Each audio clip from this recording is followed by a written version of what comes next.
Our team, Laro, our team moves on, and you see the young ones entering. Asisat has been an excitement. She has been. She's had a very brilliant year, and she was at the Under-20 Nations Cup where she excelled.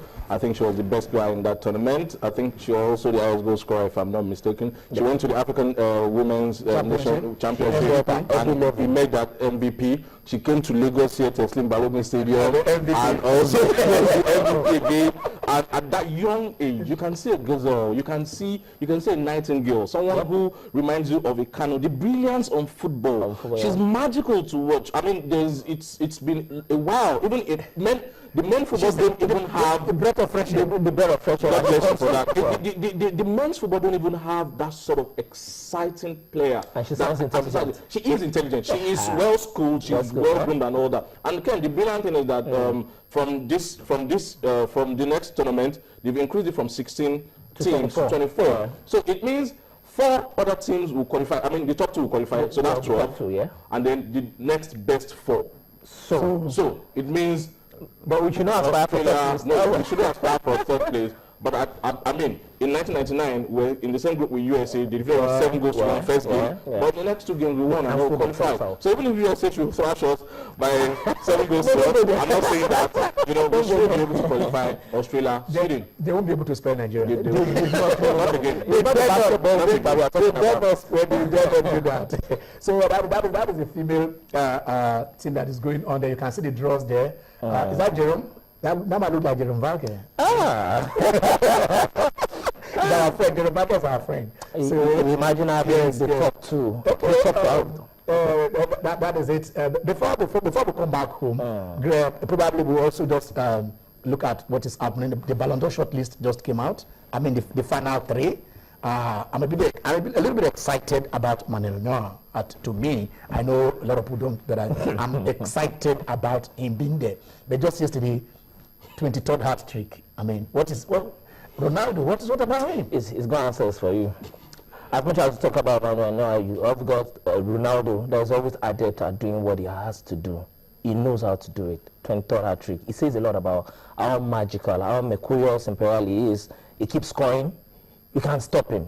Should FIFA reopen the voting? I don't think so. I don't think they should. Last year they did. What legitimate excuse? Not only they reopen, they say you can change your votes. I don't want them to. I don't want them to do that. As I was, if you listen to me when we were on set last week, I mentioned the fact that as soon as they made FIFA Best Player of the Year and Ballon d'Or, we started having problems. If there was a FIFA Player of the Year, that would have gone to Noah undoubtedly because it is the World Cup year, and then the Ballon d'Or European will have definitely gone to Cristiano Ronaldo. Now that you've made it, you have to choose either one of them. I won't call it a problem. Anyway, it's become a popularity contest. So yes, okay. If that is, Ronaldo will win then. Ronaldo will win. Okay, I wasn't qualified to vote. I will vote Manuel Neuer. Definitely. I agree with you. I mean, to me, he's the most outstanding player. In world football today. I agree with you. You see all the shine that Ronaldo is, and no one about that. I've always said something. It is very difficult to assess a goalkeeper's ability in post. It's easier to consider assist and goal. Jimmy. Don't assess the goalkeeper on post. Assess the achievement of his teams, his club and national team, and check his contribution. That is a scientific way to go about it. And I think if you're going to assess the player, like the offensive players particularly, if you're going to assess them, say over 100, the goalkeeper you should be able to give them say over an 80, because the glamour of the game is more towards the offensive players, and that's why you will see Messi and Ronaldo will keep winning. But how about those who try to short you? The Samas, the Neuers, and is there an established metric system to adjudge how a goalkeeper does? Of course, you can adjudge a player by the number of goals. You can adjudge the number of assists. You can clean sheet. It will not work. It's not yet scientific. You cannot prove it at this point. Manchester United just pick David De Gea, the player of the month. That's the fans said he's the best player. So they like the same thing. If the fans say the goalkeeper is the best for his team, what are you thinking about here? Okay, but what you are saying is so they're the same thing. You see, don't just the goals. 96, Euro 96. Yep. Matthias Sama, it was outstanding. The whole world saw it was outstanding. Cannavaro, World Cup 2006, Cannavaro. Not because he put the balls in the net. Even in 2002, Oliver Kahn was MVP. Yes. So it's not as if you push the team and say it still boils down to teamwork.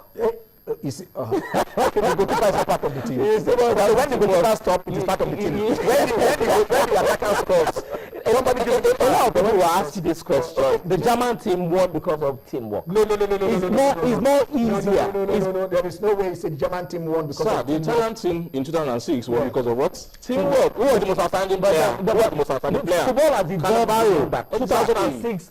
2014, there has been a difference in the voting pattern, in the voting metrics. There have been differences. Jimmy, let us not confuse ourselves. You see, I think last week we talked about that. Yeah. When we talk about teamwork or no teamwork, football is a team sport. Accepted. The man who is scoring 20 goals is not the goalkeeper. It's not the defender. It's not so when you say it is when he scored, it's the individual. When the keeper with his team. But what is Ballon d'Or about? When individual award. Listen, individual from a team sport. Exactly. And the individual is not. Is he playing the ball on his own? No. The individual played in a team. Accepted. So that is all we are accepted. So when you try, listen, Jimmy. I'm not trying to get anything out here. I'm just trying to look at it collectively the way I believe it should be. I am saying, Jimmy, listen. I am saying, before a team wins, if you first of all, if you do not concede a goal, you will not lose. Definitely. Accepted. That is definitely the most important thing. You can score 20 goals and concede 21. Definitely. So it is your winning. Actually, start the indices of winning has to start from the goal. You are not conceding. No. Okay. So you might pick a point by not scoring. You understand? So you might lose the match 0-1 or 2 or 2-3 or 4-5. Okay. So that's what I'm saying. Look, everybody contributes. That's why it is called team sport. When you say it is an individual award, the individual is most outstanding in a triumphant team. It's a sad. That's the definition. Okay, Jimmy, let's talk about this. I wanted to just talk a few minutes on that, but right now we're moving on. Dortmund finally off the bottom. Well, really for me, I was celebrating. Right. It's well, they were always going to come back, and I don't think they were going to get relegated anyway. And that's the fear of so many people. That how can you play, the European Championship? What's it called now? UEFA Champions League final. If you 2 seasons ago, and then you're battling relegation, and then you might actually go to relegation. We saw that happen. We've seen that happen to Leeds United. Leeds played the semi-final and went on relegation. We've seen that happen to Nottingham Forest and the Aston Villas of this world. So we thought, okay, they were not relegated. They were not relegated, but they had injuries totally out of European football as it stands. But Dortmund, I expect that they will come back, and they actually came back in brilliant style yesterday. Yeah. They also have the Champions League in mind. Don't forget that they need a draw to top their group in midweek. They will be hosting Anderlecht, and you expect that they will be able to get that. So nice one for Dortmund. Okay. It's time for us to take the minority report. If it is ready, if they let us know the minority report. I think I've read there's a book with that title, the minority report. I will search for it, and probably when we get it, we'll bring it here and show it to you. But in Nigeria, there is the minority report. There was an election in Abuja, there was an election in Warri, and then there was the appeal panel, and then they came up with a majority report that was not signed by the chairman, and a minority report that has only the chairman. Well, the ministry, like we say, accepted. There was a press release from the office of the National Sport Commission, signed by the senior media assistant to the minister, saying that they have looked at the contradictory, the two reports that is there. But as it is the norm, they have accepted the majority report. But we are still expecting that. We have the chairman right there. Okay, let us listen to him.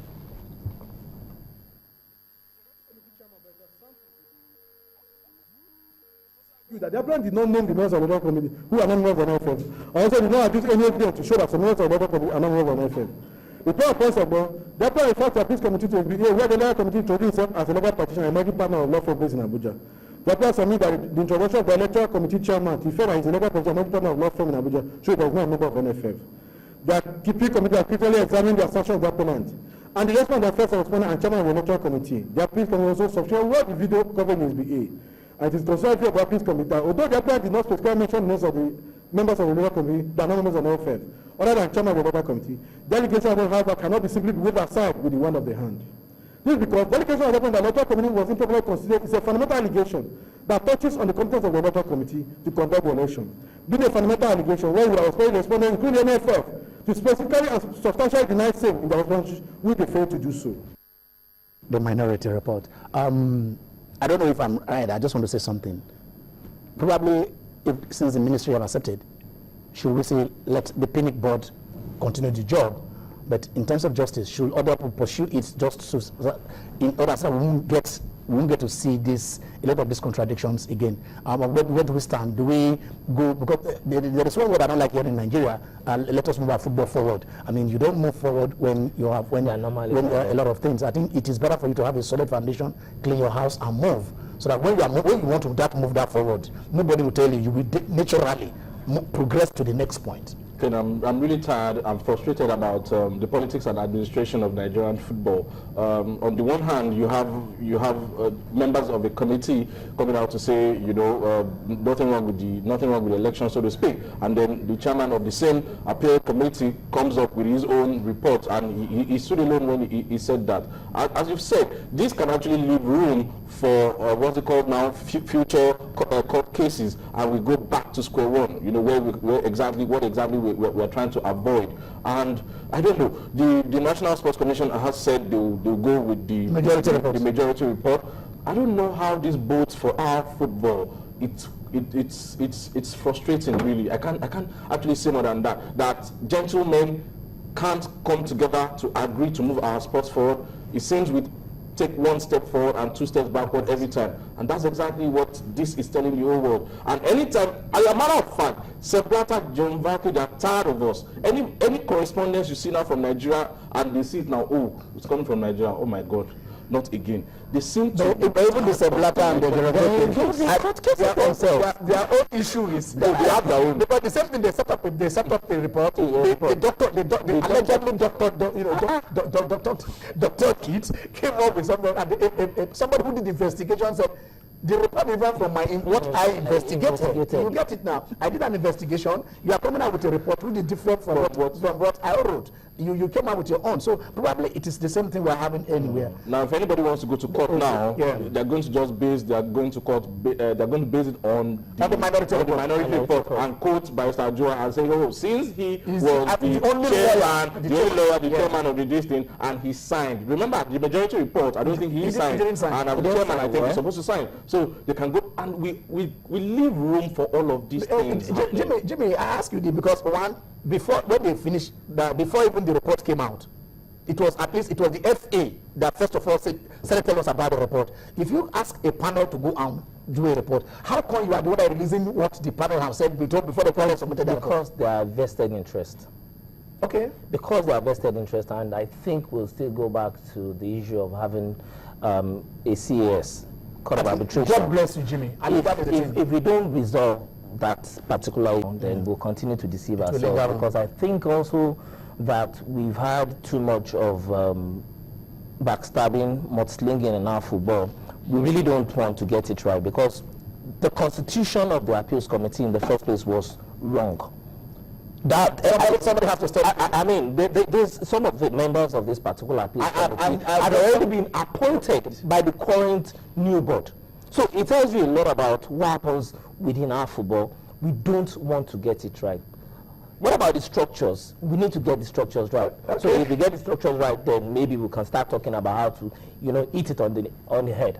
Okay, how to hit it on the head. There is no need to hit on the head. The one needs that. How I wish these guys who are struggling for the soul of Nigerian football are doing it, are struggling to have their own clubs, have their own teams to excel. Bayern is making profit now. Chelsea is making profit. Man City, they say they are getting there. I wish that these men who know so much on how to push Nigerian football forward, is pushing their own state forward, is pushing their own team forward, so that we can say we can learn from what they have done. And so since you've done it well in your club, you've done it well in your state, you can replicate this at the national level.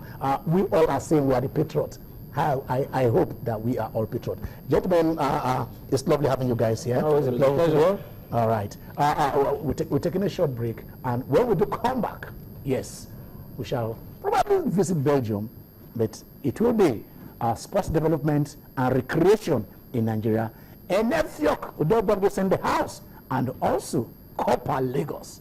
Go and play it in the sun, on the beach, and enjoy yourself. Channel Sport on Sunday. Go nowhere.